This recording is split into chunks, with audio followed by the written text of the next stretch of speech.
नमस्कार। 17 दिसंबर 2025 पार्ट 1 की हमारी आज की चर्चा में आपका स्वागत है। इससे पहले कि हम शुरू करें, एक ज़रूरी सूचना है। रोज़ाना के करंट अफेयर्स की पीडीएफ के लिए डिस्क्रिप्शन में दिए गए हमारे टेलीग्राम चैनल का लिंक ज़रूर फॉलो करें। आज हमारे पास कई दिलचस्प विषय हैं। हो सकता है इनमें से कुछ पर हमने पहले भी बात की हो, तो ये एक अच्छा रिवीजन भी हो जाएगा। हमारा मकसद हमेशा की तरह इन सभी स्रोतों से सबसे ज़रूरी जानकारी निकालकर आपके सामने रखना है, ताकि आपकी तैयारी और भी पक्की हो सके। और हाँ, अगर आपको हमारी ये कोशिश पसंद आए तो लाइक और सब्सक्राइब करना न भूलें। तो चलिए आज की पहली खबर से शुरू करते हैं। सबसे पहले शासन की बात करते हैं। एक आंकड़ा सामने आया है कि centralised public grievance redress and monitoring system यानी CPGRMs में 2021 से अब तक जन शिकायतों की पेंडेंसी में 74% की कमी आई है। ये बहुत बड़ा आंकड़ा है। तो चलिए इसे समझते हैं। ये सिस्टम आखिर है क्या और ये काम कैसे करता है? जी, ये वाकई एक बड़ा बदलाव है। CPGRMS को आप ऐसे समझ सकती हैं कि ये सरकार का एक सेंट्रलाइज्ड कस्टमर केयर पोर्टल है। अच्छा। एक ऑनलाइन प्लेटफॉर्म जो नागरिकों के लिए 24 घंटे खुला है। अच्छा। आप सेवा वितरण से संबंधित किसी भी विषय पर अपनी शिकायत दर्ज करा सकते हैं। अच्छा। और इसे कार्मिक, लोक शिकायत और पेंशन मंत्रालय का जो प्रशासनिक सुधार और लोक शिकायत विभाग है, यानी DARPG, वो विकसित और मॉनिटर करता है। इसकी सबसे खास बात यह है कि ये एक सिंगल पोर्टल है। मतलब ये भारत सरकार के सभी मंत्रालयों, विभागों और राज्यों से भी जुड़ा हुआ है। तो एक आम नागरिक के लिए इसकी प्रक्रिया क्या है? मतलब क्या ये आसान है और शिकायतों के निपटारे के लिए कोई समय सीमा भी है? हाँ, बिल्कुल। नागरिक CPGRMS मोबाइल ऐप या फिर युमंग ऐप के जरिए भी शिकायत दर्ज कर सकते हैं। रजिस्ट्रेशन के समय एक यूनिक ID मिलती है, जिससे शिकायत को ट्रैक किया जा सकता है। नियम तो ये कहता है कि शिकायतों का समाधान तुरंत हो, लेकिन अधिकतम समय सीमा 21 दिन रखी गई है। यहाँ एक दिलचस्प बात है। अगर कोई समाधान से संतुष्ट नहीं है तो क्या होगा? और क्या ऐसी भी कोई शिकायतें हैं जिन्हें ये प्लेटफॉर्म स्वीकार ही नहीं करता? आपने बहुत अच्छा सवाल पूछा। अगर शिकायतकर्ता समाधान से संतुष्ट नहीं है और वो फीडबैक में खराब रेटिंग देता है, तो उसे अपील करने का विकल्प मिलता है। अच्छा, तो केस दोबारा खुल जाता है? जी हाँ, और कुछ मामले इसके दायरे से बाहर हैं, जैसे जो मामले कोर्ट में हैं या कोई व्यक्तिगत और पारिवारिक विवाद है।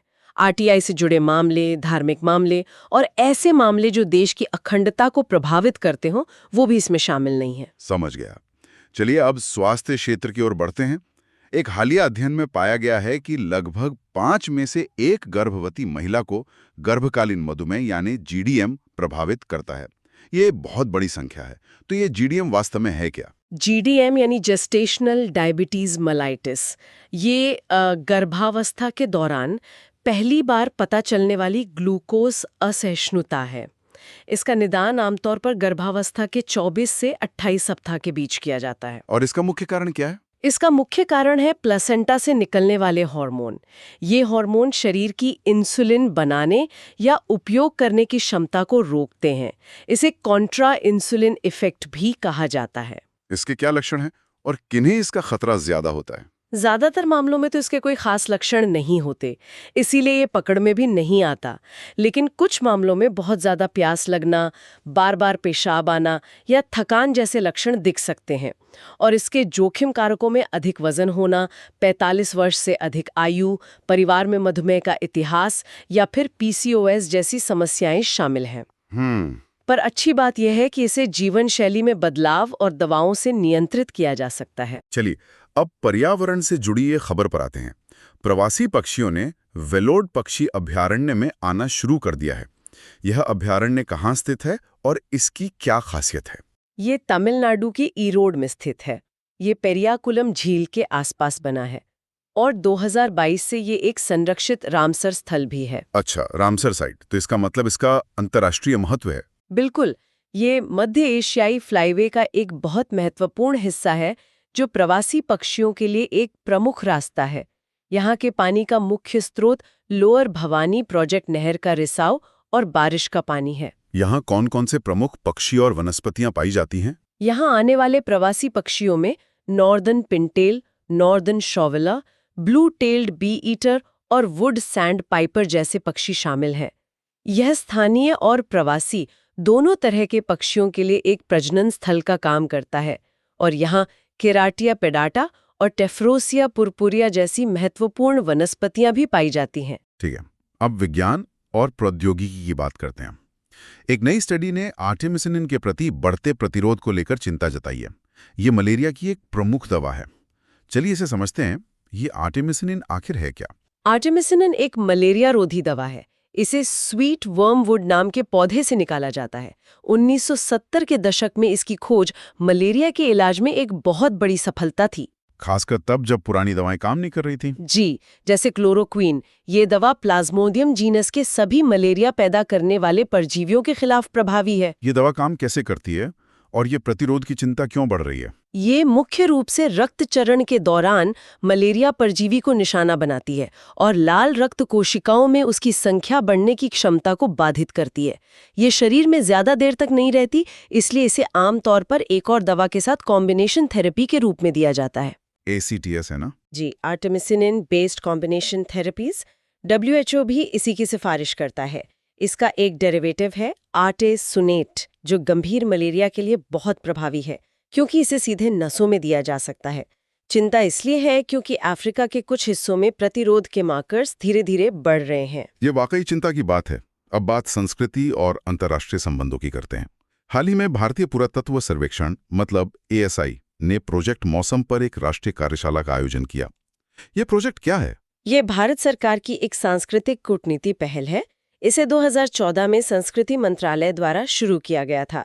इसका उद्देश्य हिंद महासागर क्षेत्र में सांस्कृतिक, वाणिज्यिक और धार्मिक संबंधों की जो विविधता है उसका दस्तावेजीकरण करना है। तो इसका एक बड़ा मकसद क्या है? इसका एक मुख्य उद्देश्य इस प्रोजेक्ट के तहत पहचाने गए स्थलों को यूनेस्को की विश्व धरोहर सूची में ट्रांसनेशनल नामांकन के रूप में अंकित करवाना है। तो इसका मौसम विज्ञान से कोई लेना देना नहीं है। मुझे तो नाम से यही लगा था। बिल्कुल सही। और यहीं पर एक छोटा सा भ्रम पैदा हो सकता है। प्रोजेक्ट मौसम संस्कृति मंत्रालय का है। एक और पहल है मिशन मौसम। अच्छा जी, उसे 2024 में पृथ्वी विज्ञान मंत्रालय ने लॉन्च किया था। मिशन मौसम का उद्देश्य मौसम और जलवायु सेवाओं में सुधार करना है और इसे IMD जैसी संस्थाएं लागू कर रही हैं। ये अंतर परीक्षा के लिए बहुत जरूरी है। बिल्कुल। अब एक सरकारी योजना की बात करते हैं। CBSP योजना ने 2009-10 से अब तक 6.43 लाख लोगों को प्रशिक्षित किया है। यह योजना किस क्षेत्र से संबंधित है? ये पर्यटन मंत्रालय द्वारा शुरू की गई एक केंद्रीय योजना है। इसका उद्देश्य भारत के पर्यटन और आतिथ्य क्षेत्र में मतलब टूरिज्म और हॉस्पिटैलिटी सेक्टर में कौशल विकास करना है। यह संगठित और असंगठित दोनों क्षेत्रों को लक्षित करती है। और इसके तहत ट्रेनिंग कौन देता है? इसके तहत IHM, FCI और IITTM जैसे संस्थानों के माध्यम से प्रशिक्षण दिया जाता है। इस योजना के तहत मुख्य कार्यक्रम कौन से हैं? इसके तहत कुछ प्रमुख कार्यक्रम हैं, जैसे हुनर से रोजगार तक, जिसे HSRT कहते हैं। फिर एंटरप्रेन्योरशिप प्रोग्राम है और स्किल टेस्टिंग एंड सर्टिफिकेशन भी है। इसके लाभार्थी होटल कर्मचारियों से लेकर ढाबा कर्मचारियों और टैक्सी ड्राइवरों तक हैं। बहुत बढ़िया। अंतर्राष्ट्रीय संबंधों में भारत ने हाल ही में UNOC फोरम में वसुधैव कुटुंबकम के प्रति अपनी प्रतिबद्धता दोहराई है। ये UNOC क्या है? इसकी स्थापना 2005 में हुई थी। ये संयुक्त राष्ट्र के पूर्व महासचिव कोफी अन्नान की एक राजनीतिक पहल थी, जिसे स्पेन और तुर्की की सरकारों ने सह प्रायोजित किया था। इसका काम क्या है? इसका उद्देश्य विभिन्न संस्कृतियों और समुदायों के बीच संबंधों को बेहतर बनाना और संघर्षों को रोकने के लिए एक सॉफ्ट पावर टूल के रूप में काम करना है। इसका सचिवालय न्यूयॉर्क में है। अब वन्यजीव समाचार की ओर आते हैं। बन्नेरघट्टा बायोलॉजिकल पार्क ने दक्षिण अफ्रीका से 8 ब्लैक कैप्ड कैपुचिन बंदरों का आयात किया है। इन बंदरों के बारे में कुछ बताइए। इन्हें टफ्टेड कैप्यूचिन्स के नाम से भी जाना जाता है। ये दक्षिण अमेरिका के अमेज़न बेसिन के मूल निवासी हैं। ये मुख्य रूप से पेड़ों पर रहते हैं और दिन के समय सक्रिय होते हैं। अच्छा। ये सर्वाहारी होते हैं, मतलब फल, बीज, कीड़े और अंडे सब खाते हैं। बीजों को फैलाने में इनकी एक महत्वपूर्ण पारिस्थितिक भूमिका भी है। इनकी IUCN स्थिति लीस्ट कंसर्न यानी कम चिंताजनक है। और बन्नेरघट्टा बायोलॉजिकल पार्क के बारे में एक मुख्य तथ्य, ये बेंगलोर में स्थित है और ये भारत का पहला ऐसा जैविक पार्क है जहां हाथियों के लिए एक क्लोजर, मतलब एक बाढ़ से घिरा हुआ जंगली अभयारण्य है। एक नई पहल की खबर है। सिक्किम ने भारत रणभूमि दर्शन पहल के तहत चोल्ला और डोकलाम को पर्यटकों के लिए खोल दिया है। ये पहल क्या है? ये रक्षा मंत्रालय और पर्यटन मंत्रालय की एक संयुक्त पहल है। इसका उद्देश्य सीमा पर्यटन को बढ़ावा देना है और साथ ही सीमावर्ती गांवों में बुनियादी ढांचे और आजीविका में सुधार करना है। इसमें वर्चुअल टूर जैसी विशेषताएं भी हैं। यहाँ क्या दिलचस्प है कि किन क्षेत्रों को चुना जा रहा है? ये तो बहुत संवेदनशील इलाके हैं। जी, सेना और पर्यटन मंत्रालय ने गलवान, डोकलाम और 77 अन्य फॉरवर्ड साइट्स की पहचान की है। ये ज्यादातर चीन यानी LAC और पाकिस्तान यानी LOC के साथ लगती हैं।